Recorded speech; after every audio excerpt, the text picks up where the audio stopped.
नमस्कार दोस्तों, मैं हूं पुनीत और आप सुन रहे हैं प्रोग्राम कम्युनिटी कलर्स रेडियो उड़ान पर। और इस वक्त बज चुके हैं रात के 9 दिन शुक्रवार और कम्युनिटी कलर्स में आप सभी का हार्दिक स्वागत और अभिनंदन है।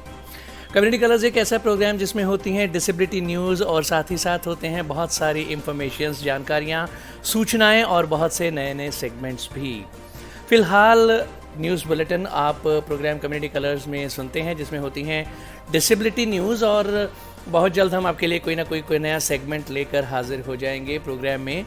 हमारा प्रोग्राम कम्युनिटी कलर्स आप बहुत पसंद करते हैं, प्रोग्राम को बहुत प्यार देते हैं, हम आपके इसके लिए तहे दिल से शुक्रगुजार हैं।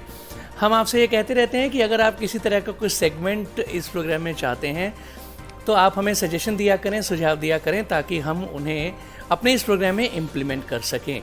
बहरहाल रेडियो उड़ान सुनने के लिए आप हमारी वेबसाइट विजिट कर सकते हैं www.radioudan.com, जहां पर हमारे वेब पेज पर भी प्ले बटन प्रेस करके आप रेडियो उड़ान सुन सकते हैं। और वैसे प्ले स्टोर और ऐप स्टोर दोनों पर हमारी ऐप्स अवेलेबल हैं, और बहुत सारे थर्ड पार्टी प्लेटफॉर्म्स पर जैसे गूगल और एलेक्सा, एप्पल और यहाँ तक कि रिनोवा म्यूज़िक पर भी हमारी रेडियो उड़ान स्ट्रीमिंग अवेलेबल है, और ट्यून इन पर भी आप रेडियो उड़ान सुन सकते हैं। हमारा फेसबुक पेज लाइक करें, हमारे ट्विटर को फॉलो करें, हमारा यूट्यूब चैनल सब्सक्राइब करें, हमारे व्हाट्सएप ग्रुप्स को ज्वाइन करें। प्रोग्राम कम्युनिटी कलर्स आप सुन रहे हैं मेरे यानी पुनीत के साथ। बिना देर किए सबसे पहले आइए सुन लेते हैं न्यूज़ हेडलाइंस। विकलांग छात्रा की मदद के लिए SSK मेडिकल कॉलेज ने सुधारा अपना इंफ्रास्ट्रक्चर। जानेंगे इंक्लूसिव दिव्यांगजन एंटरप्रेन्योर एसोसिएशन आइडिया के बारे में। चंडीगढ़ के प्रशासक पुरोहित ने मानसिक बीमारी से उबरने वाले लोगों के लिए रखी है ग्रुप होम की नींव। पुणे की 6 महिलाओं को ब्लाइंड फुटबॉल एशियन चैंपियनशिप में खेलने के लिए चुना गया। टीम ने जीता स्वर्ण पदक। एक विकलांग व्यक्ति सौरभ प्रसाद चन्ना ने हासिल किया 51 लाख रुपए का पैकेज। केरल में दृष्टिबाधित लड़की ने कक्षा 12वीं में किया परीक्षा में टॉप। खासम खास बच्चों के लिए विशेष ओलंपिक का आयोजन। जानेंगे कैसे एक नेत्रहीन साइकिल मैकेनिक ने बसाई अपनी काम काजी दुनिया। बेंगलोर में होगा 1 दिवसीय ओरिएंटेशन एंड मोबिलिटी ट्रेनिंग। मुख्य निःशक्तता आयुक्त ने लाल सिंह चड्ढा और शाबाश मीठू के निर्देशकों को गलत शब्द प्रयोग पर नोटिस किया जारी। गोवा माध्यमिक और उच्च माध्यमिक शिक्षा बोर्ड ने विकलांग बच्चों के लिए की है छूट की घोषणा। APDSC रिक्रूटमेंट 2022 की घोषणा। गगन आर्य ने राष्ट्रीय स्तर पर जीता सिल्वर मेडल। तो दोस्तों, ये थे आज के न्यूज हेडलाइंस। मैं हूँ आपकी होस्ट RJ गौरी, और चलिए अब आपको ले चलते हैं न्यूज बुलेटिन की ओर। सुनते हैं खबरें विस्तार से। न्यूज़ हेडलाइंस के बाद बारी डिटेल्ड न्यूज़ बुलेटिन की, लेकिन उससे पहले छोटा सा ब्रेक के बाद वापस आएंगे। सुनते रहिए programme community colours only on radio Udaan, a flight of life. Brought to you by Savalon Swasth India Mission. Right mask in the right way. Choose a mask which is FFP2 or N95 standard. Wear a mask such that it covers properly your nose and mouth. Program में आप सभी का स्वागत। Detailed news bulletin जारी है। दोस्तों, programme की शुरुआत में ये एक अच्छी खबर है कोलकाता से।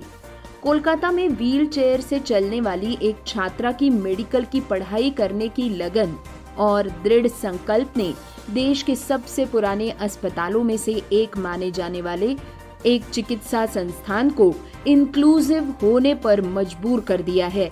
चिकित्सा संस्थान IPGMER ने सोमवार को शिवानी नामक इस छात्रा को एक व्हील चेयर उपहार में दी है, जो उन्हें खड़े होने और व्यावहारिक कक्षाओं में भाग लेने में मदद कर सकेगी।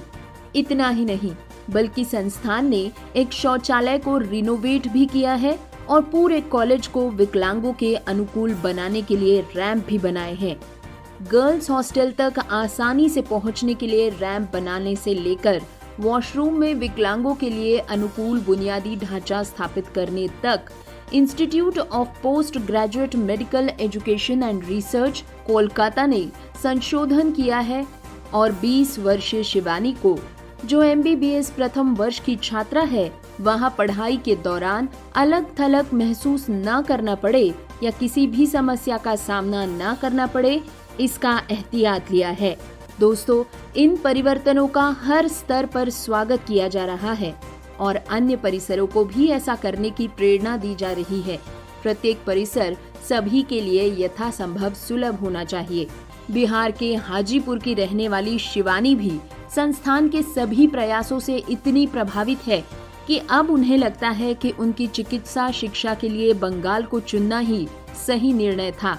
वे कहती है, मैं अपने गृह राज्य में माने कि बिहार में एक मेडिकल कॉलेज का विकल्प चुन सकती थी, लेकिन मैं घर से बाहर आना चाहती थी, तलाशना चाहती थी, स्वतंत्र होना चाहती थी और इसीलिए मेरी काउंसलिंग के दौरान मैंने IPG-MER को चुना। ये देश के बेहतरीन चिकित्सा संस्थानों में से एक है। संस्थान ने खुद को विकलांगों के अनुकूल बनाने के लिए सुविधाओं को संशोधित करके मुझे गले लगाने के लिए और मुझे अधिक ऊंचाइयों के लक्ष्य पाने के लिए प्रेरित किया है। जब वो व्हील चेयर पर MBBS पाठ्यक्रम में दाखिला लेने के लिए आई, तब IGP-MER में लड़के लड़कियों के छात्रावास में रैंप नहीं था, क्योंकि संस्थान में तब तक कोई भी विकलांग छात्रा या छात्र मौजूद नहीं था। ये महसूस करते हुए कि ये उसके लिए एक बाधा थी, संस्थान ने तुरंत एक रैंप बिठाया ताकि उसे अपने छात्रावास के कमरे तक पहुंचने में कोई कठिनाई न हो। संस्थान ने उसके लिए छात्रावास के शौचालयों में से एक को फिर से रीडिजाइन किया। दोस्तों, आपको बता दें कि जुलाई 2019 में जब शिवानी ने 12वीं कक्षा के बोर्ड पास किए थे, तो ऊंचाई से गिरने के बाद उसे लगभग घातक चोट लगी थी। वो दुर्घटना में बच तो गई, लेकिन उसकी कमर लकवाग्रस्त हो गई। दिल्ली के इंडियन स्पाइनल इंजरी सेंटर में उनका लंबा इलाज चला और पुनर्वास हुआ, लेकिन उन्हें डर था कि उनका डॉक्टर बनने का सपना हमेशा के लिए चकनाचूर हो जाएगा। वे इसके बारे में आगे कहती हैं कि दिल्ली में मेरे इलाज के दौरान डॉक्टर SS छाबड़ा मुझे प्रोत्साहित करते रहे कि मैं व्हील चेयर से सब कुछ कर सकती हूँ। उन्होंने कहा कि मुझे डॉक्टर बनने का अपना सपना नहीं छोड़ना चाहिए। फ्रेंड्स, हालांकि उनकी चोट और उपचार ने उन्हें कुछ समय के लिए पढ़ाई से दूर तो रखा, लेकिन शिवानी ने 2021 में नीट UG को क्रैक कर लिया और IPG-MER में एक सीट हासिल कर ली। फार्माकोलॉजी के प्रोफेसर अवजीत हाजरा ने कहा कि शिवानी का साहस और दृढ़ संकल्प आकर्षक है। उनके जैसे छात्रों के लिए यहाँ हमारे लिए सीखने की प्रक्रिया भी बन सकेगी। शिवानी से पहले हमारे पास व्हील चेयर वाली कोई छात्र या छात्रा मौजूद नहीं थे। उनके आगमन के साथ ही हम उन्हें विकलांगों के अनुकूल बनाने के लिए सुविधाओं को संशोधित कर रहे हैं। हम जरूरत पड़ने पर सुविधाओं को बदलते रहेंगे। दोस्तों, शिवानी ने हाल ही में IPG-MER के निदेशक मनीमोय बैनर्जी से कहा था कि उनके लिए व्यावहारिक कक्षाओं में भाग लेना मुश्किल था, जिसमें शव विच्छेदन शामिल था, क्योंकि विच्छेदन OT उनके व्हील चेयर की पहुंच में नहीं था। संस्थान ने एक समायोज्य व्हील चेयर का अधिग्रहण किया, जिससे उन्हें खड़े होने में मदद मिली। IIT खड़गपुर द्वारा विशेष रूप से डिजाइन किया गया व्हील चेयर IPG-MER द्वारा आयोजित पूरे बंगाल के MBBS छात्रों के लिए 4 दिवसीय व्यवहारिक शैक्षणिक प्रशिक्षण कार्यक्रम के दौरान उद्घाटन के अवसर पर सोमवार को शिवानी को उपहार में दिया गया। दोस्तों, आइए अब जानकारी लेते हैं दिव्यांग जनों के लिए चलाए जा रहे इस विशेष उपक्रम की। समावेशी दिव्यांग उद्यमी संघ आइडिया का गठन मार्च 2019 में विकलांग व्यक्तियों के साथ काम करने वाले उद्यमों और आजीविका के अवसरों पर काम करने के लिए एक मंच के रूप में किया गया था। आइडिया दिव्यांगों के उद्यमिता और रोजगार सृजन पर ध्यान केंद्रित करता है।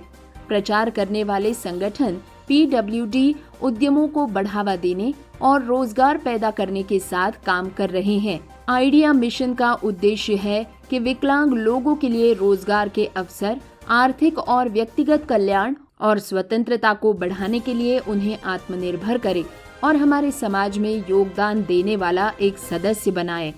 आइडिया का लक्ष्य अगले 5 वर्षों में 5000 दिव्यांग उद्यमी और 1 लाख से भी ज्यादा दिव्यांगजनों के लिए रोजगार पैदा करना है। आइडिया के बारे में अधिक जानकारी आप प्राप्त कर सकते हैं www.divyangjanindia.com पर। दोस्तों, इनका फेसबुक पेज है @inclusivedivyangjan, इंस्टाग्राम आईडी है @idea_inclusivedivyangjan। आप लिंक्डइन पर भी इनकी प्रोफाइल चेक कर सकते हैं। साथ ही इनका ट्विटर हैंडल है inclusivedivyangjan। दोस्तों, आपको बता दें कि आइडिया का एक यूट्यूब चैनल भी है जहां पर देश और दुनिया की सभी खबरें नियमित रूप से ऑडियो, विजुअल तथा साइन लैंग्वेज में भी अपलोड की जाती है। इस चैनल की खबरें सुनने के लिए यूट्यूब पर सर्च करें आइडिया इंक्लूसिव दिव्यांगजन एंटरप्रेन्योर एसोसिएशन। फ्रेंड्स, अब खबर है चंडीगढ़ से। यहाँ पर एक समूह गृह माने के ग्रुप होम का शिलान्यास समारोह यानी के the foundation stone lying ceremony की गई है। यूटी प्रशासक बनवारी लाल पुरोहित ने यूटी सलाहकार धर्मपाल, चंडीगढ़ के समाज कल्याण उप समिति के अध्यक्ष सत्यपाल जैन और प्रशासन के अन्य वरिष्ठ अधिकारियों की उपस्थिति में शिलान्यास रखा है। चंडीगढ़ प्रशासक बनवारी लाल पुरोहित ने मानसिक बीमारी से ठीक हुए लोगों के लिए ट्राई सिटी में समूह गृह की मांग को पूरा करने के लिए ये घोषणा की है और चंडीगढ़ प्रशासन ने सेक्टर 31C में इस सुविधा के निर्माण का कार्य हाथ में लिया है। दोस्तों, इस समूह गृह का शिलान्यास समारोह यूटी प्रशासक बनवारी लाल पुरोहित ने यूटी सलाहकार धर्मपाल, चंडीगढ़ के समाज कल्याण उप समिति के अध्यक्ष सत्यपाल जैन और प्रशासन के अन्य वरिष्ठ अधिकारियों की उपस्थिति में किया। ग्रुप हाउस के निर्माण की योजना बेसमेंट, भूतल और 2 ऊपरी मंजिलों वाले सेक्टर 31C में 1.95 एकड़ की भूमि पर बनाई गई है। हालांकि वर्तमान आवश्यकताओं को ध्यान में रखते हुए वर्तमान में बेसमेंट, भूतल और केवल 1 मंजिल ही बनाने की योजना है। दूसरी मंजिल को भविष्य की आवश्यकता के अनुसार बनाया जाएगा। भवन का कुल एरिया 8,800 वर्ग फीट होगा। भवन में बेसमेंट और वेटिंग रिसेप्शन एरिया में 62 कारों के लिए parking, 30 twin sharing room, 18 single rooms, drawing room वाले 13 स्वीट और अटैच्ड वॉशरूम, पैंट्री और किचन के साथ अलग-थलग बेडरूम्स, बाधा रहित शौचालय, महिलाओं और पुरुषों के लिए अलग-अलग पब्लिक वॉशरूम्स की व्यवस्था होगी। भवन में 2 lifts, SPV power plant, fire fighting और fire alarm system, rain water harvesting system और सीसीटीवी की सुविधा भी उपलब्ध होगी। भवन का निर्माण हरित भवन मानकों को पूरा करने के लिए न्यूनतम 3 स्टार गृह रेटिंग प्राप्त करने के लिए किया जाएगा। भवन के निर्माण की कुल लागत 25 करोड़ रुपए होने का अनुमान है, जिसके 1 वर्ष की अवधि में पूरा होने की संभावना है। शिलान्यास समारोह के दौरान मौजूद सामाजिक संगठनों के साथ साथ अभिभावकों ने भी इस तरह की सुविधा स्थापित करने के लिए चंडीगढ़ प्रशासन को धन्यवाद दिया और मानसिक बीमारी से उबरने वाले व्यक्तियों के लाभ के लिए ये सुविधा प्रदान करने के लिए प्रशासन को धन्यवाद दिया। दोस्तों, खबर है कि पुणे के देहू रोड स्थित एक गैर सरकारी संगठन माई बाल भवन की 18 से 25 वर्षीय आयु की 10 दृष्टिबाधित महिलाओं को एक टीम में महिला राष्ट्रीय नेत्रहीन फुटबॉल महासंघ में खेलने का मौका मिला। राष्ट्रीय टीम में 6 टीम सदस्यों का चयन किया गया था और अब ये महिलाएं नवंबर तक केरल के कोच्चि में आयोजित होने वाली ब्लाइंड फुटबॉल एशियाई चैंपियनशिप में देश का प्रतिनिधित्व करेंगी। इस बारे में अपना अनुभव साझा करते हुए दीपाली कांबले ने कहा है कि 3 साल पहले मुझे फुटबॉल खेलना पसंद नहीं था क्योंकि मुझे विश्वास नहीं था कि मैं खेल पाऊंगी। हमारे कोच ने मुझे इसे बनाए रखने के लिए प्रोत्साहित किया। क्योंकि मेरे पास इसके लिए सही ऊंचाई और वजन था। नियमित अभ्यास से मेरा आत्मविश्वास बढ़ा और मैं खेल का आनंद लेने लगी। अपना अनुभव साझा करते हुए कोमल गायकवाड़ ने कहा कि राष्ट्रीय टूर्नामेंट जीतने के बाद मेरे परिवार ने फुटबॉल के लिए मेरी क्षमता को पहचाना। मेरे रिश्तेदारों को इस बात की जानकारी नहीं थी कि दृष्टिबाधित व्यक्ति फुटबॉल खेल सकते हैं और हमारे लिए खेल को कैसे संशोधित किया जाता है। मेरा परिवार बहुत खुश और सपोर्टिव है। अपनी छुट्टियों के दौरान भी मैं दिन में 2-3 घंटे खेलती हूँ। साथ ही player of the tournament Bhagyashree Rugi ने कहा कि मुझे हमेशा से दौड़ने और एथलेटिक्स खेलने में दिलचस्पी थी। जब मैंने पहली बार फुटबॉल खेला तो ये मेरा पसंदीदा खेल बन गया। हमारे कोच ने हमें फुटबॉल इस तरह से सिखाया है जिसे हमारे खेल की शैली में अनुकूलित और उपयोग किया जा सकता है। अब जबकि हमें टीमों के खिलाफ भारत का प्रतिनिधित्व करने के लिए चुना गया है, हमें पहले से ज्यादा अभ्यास करना होगा। एनजीओ से गोलकीपर हर्षदा संदीप, वेदांगी गंडले और सारिका शांताराम को भी चुना गया है। माई बाल भवन की अध्यक्षा रुचिरा देशपांडे ने कहा कि खिलाड़ी सुबह 3 बजे उठते हैं। सुबह 4 से 6 बजे तक वे अभ्यास करते हैं और फिर 11 से दोपहर 2 बजे तक वे प्रशिक्षण के लिए जिम जाते हैं। टीम के कोच विक्रम सिंह ने हर दिन अपने खेल में सुधार के लिए विभिन्न रणनीति और गेम प्ले सत्र निर्धारित किए हैं। उन्होंने कहा, ये महिलाएं महाराष्ट्र के विभिन्न हिस्सों से आती हैं। कुछ ने पहले अलग अलग खेल खेले हैं। 3 साल पहले हमने नेत्रहीन फुटबॉल की शुरुआत की और एक विशेष ध्वनि सक्षम गेंद आयात की। इसके बाद हमें एक कोच मिला। हम ये भी सुनिश्चित करते हैं कि हम एथलीटों के लिए उचित आहार भी मुहैया करा सके। मंजिलें उन्हीं को मिलती हैं जिनके सपनों में जान होती है। पंखों से कुछ नहीं होता, हौसलों से उड़ान होती है। दोस्तों, अचानक अंधेपन के कारण कई सपने नष्ट हो जाने के कई उदाहरण हमने आज तक देखे होंगे, लेकिन आज झारखंड के एक ऐसे छात्र सौरभ प्रसाद चन्ना की एक प्रेरक कहानी हम सुनने जा रहे हैं, जिन्होंने अपने नेत्रहीनता पर काबू पा लिया और 51 लाख रुपए का पैकेज हासिल किया है। दोस्तों, 11 साल की उम्र में सौरभ को बीमारी के कारण अपनी आंखों की रोशनी गंवानी पड़ी, लेकिन उन्होंने आज अपनी मेहनत के दम पर माइक्रोसॉफ्ट कंपनी में 51 लाख रुपए का ये पैकेज हासिल किया है। सौरभ को बचपन से ही पढ़ने लिखने का शौक था। वे इस क्षेत्र में सफल व्यक्ति बनना चाहते थे। वे 3री कक्षा में थे जब उनकी दृष्टि पूरी तरह से खो गई थी। उनकी दृष्टि खोई थी, लेकिन सौरभ का उत्साह बना रहा। उन्हें संत मिखाइल स्कूल रांची में प्रवेश दिया गया। इस स्कूल में 7वीं कक्षा तक पढ़ने के बाद उन्हें पता चला कि ब्रेल पुस्तकें 8वीं से लेकर 10वीं कक्षा तक छपती ही नहीं हैं। उन्हें और उनके पिता को इससे बहुत दुख हुआ। उन्होंने बताया कि इससे उन्हें ऐसा महसूस हुआ कि उनके अब तक के सभी प्रयास व्यर्थ हो रहे थे, लेकिन बाद में उन्हें सरकार से मदद मिली। सौरभ को इस स्कूल में 8वीं से 10वीं कक्षा तक की ब्रेल की किताबें दी गई, लेकिन इसके बाद सौरभ ने कभी पीछे मुड़कर नहीं देखा। उन्होंने IBS देहरादून में प्रवेश पाया और यहाँ सौरभ ने 97% अंकों के साथ 10वीं परीक्षा में टॉप किया। उसके बाद उन्होंने 93% अंकों के साथ 12वीं पास की। बाद में सौरभ ने IIT दिल्ली में CSE में प्रवेश लिया। वर्तमान में सौरभ सॉफ्टवेयर इंजीनियर के 3रे वर्ष में पढ़ रहे हैं। सौरभ के पिता का कहना है कि सौरभ के साहस के कारण ही उसे सफलता मिली है। बेटे की आंखों की रोशनी जाने के बाद कुछ समय के लिए परिवार की उम्मीदें धराशाही हो गई थी, लेकिन सौरभ ने हार नहीं मानी और उसी का नतीजा है कि आज सौरभ अपने क्षेत्र में नाम कमा रहा है। माइक्रोसॉफ्ट जैसी विश्व स्तरीय कंपनी में नौकरी पाकर उसने अपने पूरे जिले का और अपने परिवार का गौरव बढ़ाया है। दोस्तों, केरल के कोची जिले की एक लड़की हन्ना एलिस साइमन ने विकलांग वर्ग में कक्षा 12वीं की बोर्ड परीक्षाओं में प्रथम स्थान प्राप्त किया है। वो एक प्रेरक वक्ता, एक गायिका और एक यूट्यूबर भी है।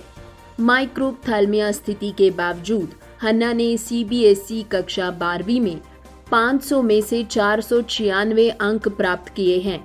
मीडिया से बात करते हुए हन्ना एलिस साइमन ने कहा, मेरे माता पिता ने मेरे लिए ये चुनाव किया था।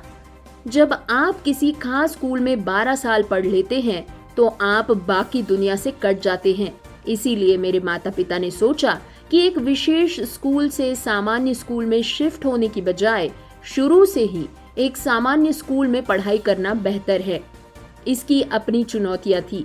जब मैं छोटी थी तब मुझे धमकाया जाता था और दूसरे छात्र मुझसे दूरी रखते थे, लेकिन मुझे पता था कि मैं अपने जीवन में इन चुनौतियों का सामना करूंगी। इसीलिए बचपन से ही इनका सामना करते हुए मैं और मजबूत बनी।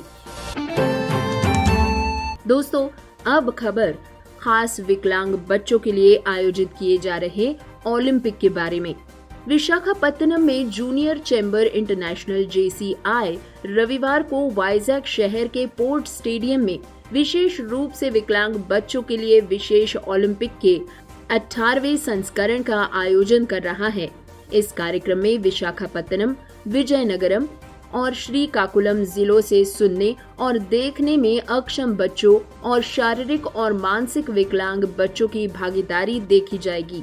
सभी प्रतिभागियों के लिए पंजीकरण निःशुल्क रहेगा और JCE के स्वयंसेवक सभी प्रतिभागियों और उनके अनुरक्षकों की सहायता भी करेंगे। पिछली बार 17वें संस्करण में 30 स्कूलों संगठनों के 600 से भी अधिक विकलांग छात्रों ने शॉट पुट, डिस्कस थ्रो, भाला फेंक, दौड़ना, रिले दौड़ और सॉफ्ट बॉल जैसे विभिन्न कार्यक्रमों में भाग लिया था। इस वर्ष कार्यक्रम का उद्घाटन मुख्य अतिथि अनूप कुमार सतपथी, मंडल रेल प्रबंधक वॉल्टेयर मंडल द्वारा किया जाएगा। उद्घाटन समारोह के सम्मानित अतिथि M श्री भारत GITM विश्वविद्यालय के अध्यक्ष है और विशेष आमंत्रित व्यक्ति ओरा मोटर्स के श्री MD कृष्णकांत है। समापन समारोह के मुख्य अतिथि GVMC आयुक्त डॉक्टर G लक्ष्मी शाह है और विशेष अतिथि हैं ध्यानचंद पुरस्कार विजेता और एक अंतर्राष्ट्रीय मुक्केबाज N उषा जी। विशेष ओलंपिक के संस्थापक प्रकाश कोचर ने कहा कि हालांकि पिछले 18 वर्षों से इस आयोजन में प्रतिभागियों की संख्या में काफी वृद्धि हुई है, फिर भी इन विशेष छात्रों की प्रतिभा को बढ़ावा देने की आवश्यकता है। इन विशेष बच्चों के प्रशिक्षकों और शिक्षकों के बीच खेल के महत्व के बारे में जागरूकता पैदा करने की जरूरत है और इन्हें इस तरह की गतिविधियों में भाग लेने के लिए प्रेरित करने की जरूरत है। उन्होंने ये भी कहा कि एक दुर्घटना में जान गंवाने वाले मेरे छोटे भाई प्रेम कोचर के नाम पर रोलिंग शील्ड भी हर साल उस स्कूल को दी जाती है जिसने सभी श्रेणियों के आयोजन में अच्छा प्रदर्शन किया हो। सभी कैटेगरीज के विजेताओं को मेडल दिया जाता है। सभी प्रतिभागियों को सर्टिफिकेट्स भी दिए जाते हैं। इस अवसर पर खेल के क्षेत्र में अच्छा प्रदर्शन करने वाले विकलांग व्यक्तियों को सम्मानित भी किया जाएगा। डिटेल्ड न्यूज बुलेटिन जारी है, लेकिन इससे पहले वक्त एक बार फिर एक छोटे से ब्रेक का है। ब्रेक के बाद फिर मिलेंगे। सुनते रहिए programme community colours on radio Udaan, a flight of life. अरे छोटी, क्या कर रही है? कुछ नहीं, बस न्यूज देख रही हूँ। ओह अच्छा। फॉरेन में तो आए दिन डिसेबिलिटी पर कॉन्फ्रेंस होती रहती है। हमारे यहाँ पता नहीं कब होगी कोई बड़ी इंटरनेशनल कॉन्फ्रेंस। अच्छा ये सुन, शीश प्रो और ICMR ला रहे हैं भारत का पहला इंटरनेशनल मेगा इवेंट यानी global assistive technology expo and confest 2022 यानी गेटेक। इस इवेंट का मतलब भारत में दिव्यांग जनों के हेल्पफुल इक्विपमेंट और टेक्नोलॉजी में हो रहे नए नए इन्वेंशंस, रिसर्च और उनके मार्केट में अवेलेबिलिटी का प्रदर्शन है। इतना ही नहीं, डॉक्टर, साइंटिस्ट और एक्सपर्ट्स के जरिए थॉट्स का आदान प्रदान और इन्फॉर्मेशन को शेयर करना है। यह आयोजन दुनिया भर में उपयोग किए जाने वाले आधुनिक दिव्यांग सहायक उपकरणों में प्रौद्योगिकियों के बारे में जानने में मदद करेगा। अरे वाह, तो चले? अरे अभी नहीं। कब और कहाँ?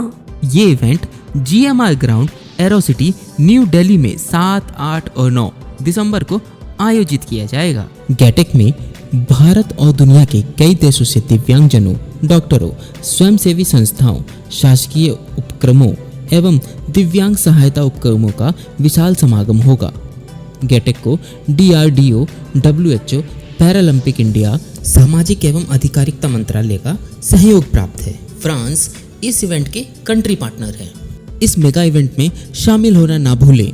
अधिक जानकारी के लिए वेबसाइट पर जाएं www.globalassistivetech.com या फिर हमें इस नंबर पर संपर्क करें 9910717913 या फिर हमें मेल करें gaurav@iconx.in। प्रोग्राम में आप सभी का स्वागत। डिटेल्ड न्यूज बुलेटिन जारी है। दोस्तों, अब इस खबर में हम जानने वाले हैं कि एक खास नेत्रहीन साइकिल मैकेनिक ने कैसे अपनी कामकाजी दुनिया बसाई।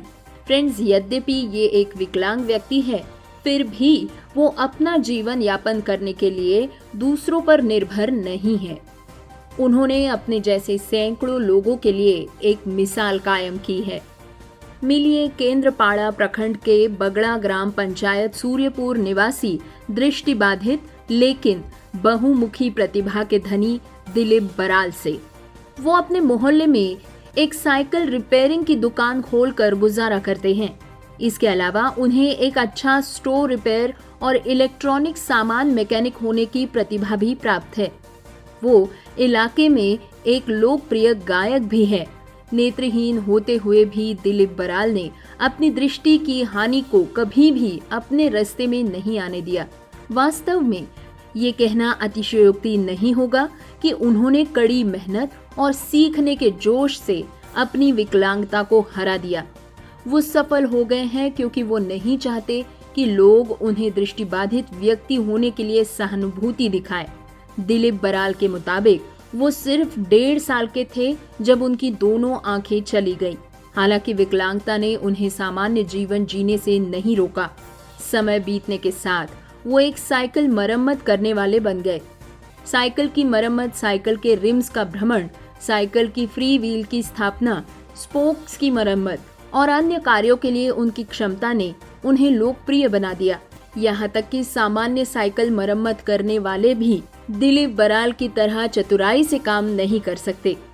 बराल के हाथों से मरम्मत करवाने के लिए लोग अपने घरों से सामान लेकर आते हैं, जबकि दिलीप बराल भी स्थानीय लोगों के घरों में जाकर उनके इलेक्ट्रॉनिक सामान और बिजली के कनेक्शंस की मरम्मत करते हैं। हैरानी की बात यह है कि वो मेन स्विच बोर्ड, बिजली के कनेक्शन और टूटे बिजली की तारों की मरम्मत कर सकते हैं। 2021 में मूसलाधार बारिश के दौरान उनकी साइकिल रिपेयरिंग की दुकान क्षतिग्रस्त हो गई थी। श्री जगन्नाथ चैरिटेबल ट्रस्ट की मदद से स्थानीय युवकों ने उनके दुकान की मरम्मत की। सूर्यपुर के स्थायी ग्रामीण चित्तरंजन खुंटिया ने कहा कि बराल को जिला प्रशासन से प्रति माह 700 रुपए की शारीरिक रूप से विकलांगता पेंशन मिलती है। अपनी सीमित कमाई के साथ वो अपने परिवार के लिए बिना किसी आर्थिक मदद से सभी प्रकार के प्रबंधन कर पाते हैं। जब भी इलाके में कोई धार्मिक या सांस्कृतिक समारोह होता है तो दिलीप बराल को भक्ति, फिल्म और एल्बम के गाने गाने के लिए आमंत्रित किया जाता है। जगन्नाथ चैरिटेबल ट्रस्ट के अध्यक्ष दमन मोहंती ने बताया कि अपनी मंत्र मुग्ध कर देने वाली आवाज से वो घंटों दर्शकों को अपनी सीट से बांधे रखते हैं। संपर्क करने पर उप कलेक्टर निरंजन बेहरा ने कहा कि वो जिला सामाजिक सुरक्षा अधिकारी से बराल को सहायता प्राप्त कराने के लिए जांच करने के लिए कहेंगे। दोस्तों, रोटरी बैंगलोर एबिलिटीज नेत्रहीनों के लिए एक अल्पकालिक अभिविन्यास और गतिशीलता माने कि ओरिएंटेशन एंड मोबिलिटी ट्रेनिंग की मेजबानी कर रहा है। आइए जानते हैं कि आखिर ये O&M ट्रेनिंग क्या है। ओरिएंटेशन एंड मोबिलिटी प्रोग्राम प्रशिक्षण को संदर्भित करता है जो नेत्रहीन और दृष्टिहीन व्यक्तियों को अपने समुदाय के भीतर सुरक्षित रूप से यात्रा करने के लिए सीखने में सक्षम बनाता है। विशेष निर्देश सड़कों को पार करने, छड़ी का इस्तेमाल करने और सार्वजनिक परिवहन तक पहुंचने के लिए सुरक्षित तकनीक सीखने की अनुमति देता है। दोस्तों, ट्रेनिंग की तारीख और समय है 28 अगस्त रविवार सुबह 10 बजे से शाम 4:30 बजे तक। नोट करें, रिपोर्टिंग समय सुबह 9:30 बजे है। दोपहर का भोजन उपलब्ध कराया जाएगा। स्थान सूचना संस्थान केंद्र IRC, police station number 9, Shankar Mutt road, Shankarapuram के बगल में, बसवनगुड़ी, बेंगलुरु, कर्नाटक 560004। इस कार्यक्रम के सूत्रधार है mobility trainer NB Shri Mohan Nayak. अधिक जानकारी के लिए संपर्क करें RTN अश्विन कुमार V 9008980065 पर। याद रहे 9008980065। या फिर आप संपर्क कर सकते हैं सचिव RTN चंदना जी से, जिनका नंबर है 9901026867। याद रहे 9901026867। आप एक और नंबर नोट कर सकते हैं, अध्यक्ष RTN क्रांति 9980449239। याद रहे 9980449239।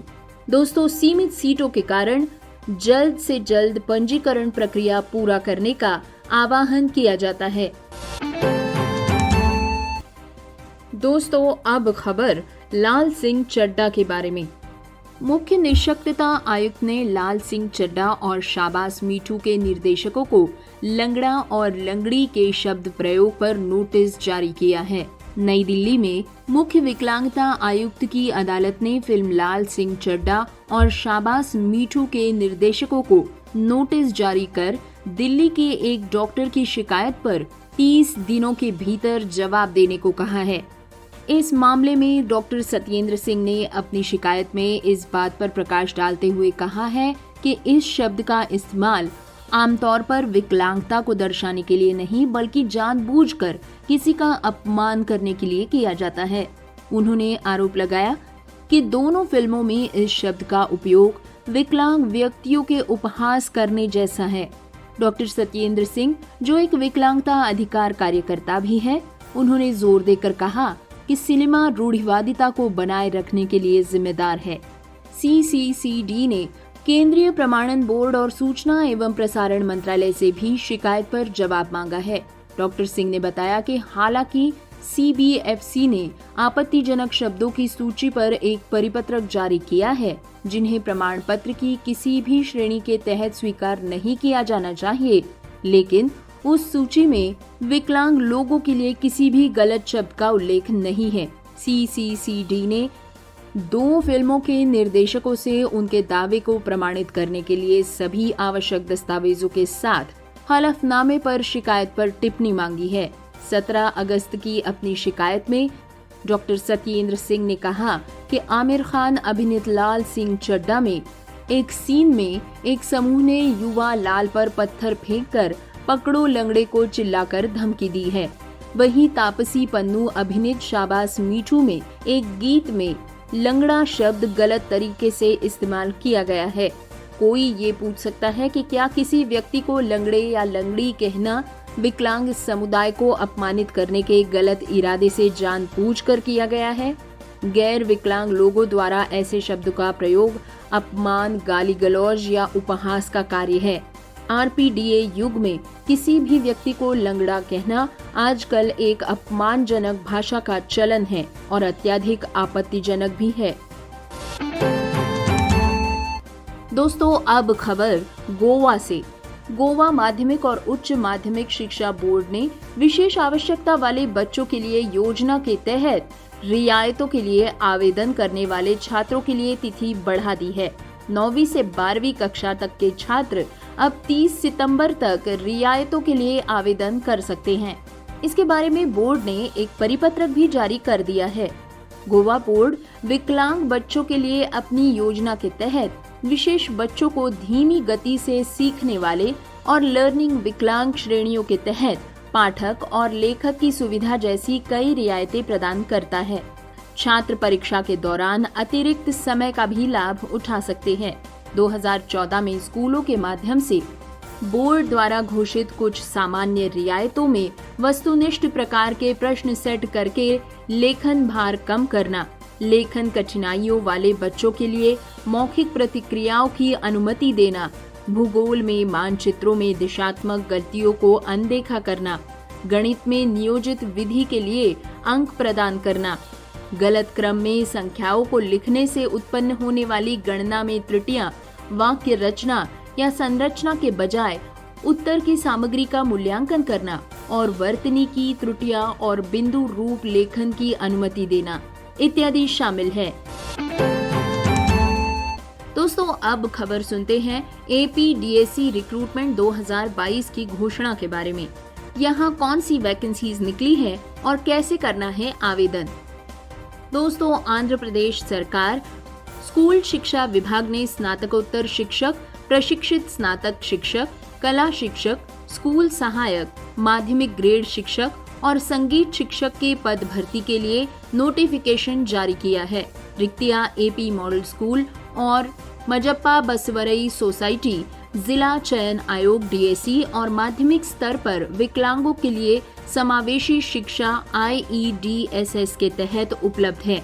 आवेदन 25 अगस्त से 18 सितंबर 2022 तक apdsc.apcfss.in पर ऑनलाइन मोड के माध्यम से आमंत्रित किए जाते हैं। आवेदकों को एक ऑनलाइन परीक्षा के लिए उपस्थित होना होगा जो 23 अक्टूबर 2022 को आयोजित की जाएगी। दोस्तों, अब लेते हैं पदों के बारे में जानकारी। स्कूल सहायक 81 पद, TGT 31 पद, PGT 176 पद और अन्य 214 पद। आइए लेते हैं शैक्षणिक योग्यता की जानकारी। हर पद के लिए अलग अलग शैक्षणिक योग्यता तय की गई है। उम्मीदवारों को सलाह दी जाती है कि वे आधिकारिक नोटिफिकेशन देख सकते हैं। आवेदन करने की तारीख 25 अगस्त से 18 सितंबर 2022 तक है। उम्मीदवारों को आवेदन फीस के रूप में 500 रुपए का भुगतान करना होगा।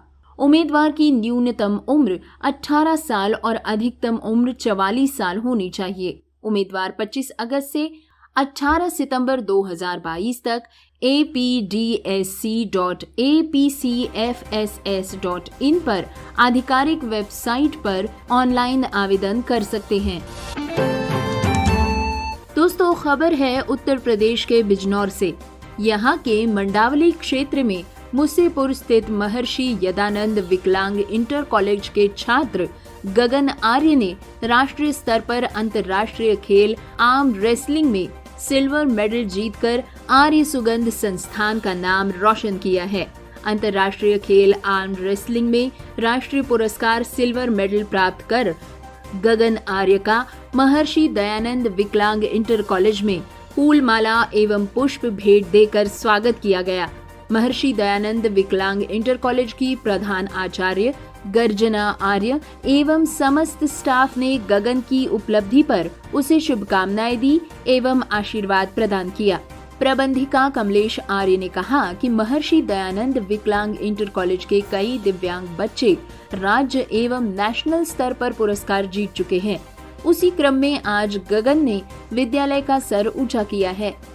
वैद्य ओम प्रकाश उपाध्यक्ष, सुंदर गोयल अध्यक्ष आदि सभी लोगों ने गगन के उज्जवल भविष्य की कामना करते हुए अन्य बच्चों को प्रेरणा लेने को कहा। तो डिटेल्ड न्यूज बुलेटिन के बाद हम आपको सिर्फ इतना कहना चाहेंगे कि आपको हमारा प्रोग्राम कैसा लगा हमें बताइएगा जरूर। अपना फीडबैक जितने तरीके ऊपर पहले हम रेडियो डांस सुनने के आपको बता चुके हैं उनमें से किसी भी तरीके से आप अपना फीडबैक हम तक पहुंचा सकते हैं। अपने फीडबैक हमें ज़रूर दीजिए ताकि हम इस प्रोग्राम को बेहतर बना सकें। बहरहाल अब प्रोग्राम के अंजाम की बारी। प्रोग्राम के आखिर में न्यूज़ हेडलाइंस एक बार फिर। विकलांग छात्रा की मदद के लिए SSK मेडिकल कॉलेज ने सुधारा अपना इंफ्रास्ट्रक्चर। जानेंगे इंक्लूसिव दिव्यांगजन एंटरप्रेन्योर एसोसिएशन आइडिया के बारे में। चंडीगढ़ के प्रशासक पुरोहित ने मानसिक बीमारी से उबरने वाले लोगों के लिए रखी है ग्रुप होम की नींव। पुणे की 6 महिलाओं को ब्लाइंड फुटबॉल एशियन चैंपियनशिप में खेलने के लिए चुना गया। टीम ने जीता स्वर्ण पदक। एक विकलांग व्यक्ति सौरभ प्रसाद चन्ना ने हासिल किया 51 लाख रुपए का पैकेज। केरल में दृष्टिबाधित लड़की ने कक्षा 12वीं में किया परीक्षा में टॉप। खासम खास बच्चों के लिए विशेष ओलंपिक का आयोजन। जानेंगे कैसे एक नेत्रहीन साइकिल मैकेनिक ने बसाई अपनी काम काजी दुनिया। बेंगलोर में होगा 1 दिवसीय ओरिएंटेशन एंड मोबिलिटी ट्रेनिंग। मुख्य निःशक्तता आयुक्त ने लाल सिंह चड्ढा और शाबाश मीठू के निर्देशकों को गलत शब्द प्रयोग पर नोटिस किया जारी। गोवा माध्यमिक और उच्च माध्यमिक शिक्षा बोर्ड ने विकलांग बच्चों के लिए की है छूट की घोषणा। एपीडीएससी रिक्रूटमेंट 2022 की घोषणा। गगन आर्य ने राष्ट्रीय स्तर पर जीता सिल्वर मेडल। तो दोस्तों, ये थे आज के न्यूज हेडलाइंस।